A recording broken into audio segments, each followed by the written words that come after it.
number one, we the MBBS Abroad are at the Tbilisi State Medical University and we'll show you around the campus. Let's go. So guys, in this building, students are taught anatomy and also this is their examination center. Please have a look inside.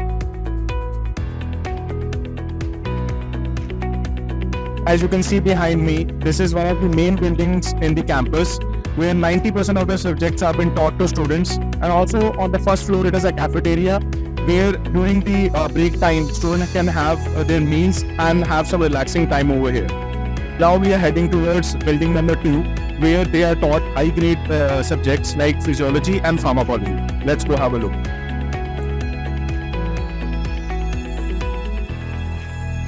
So guys, we're here at building number 2 now.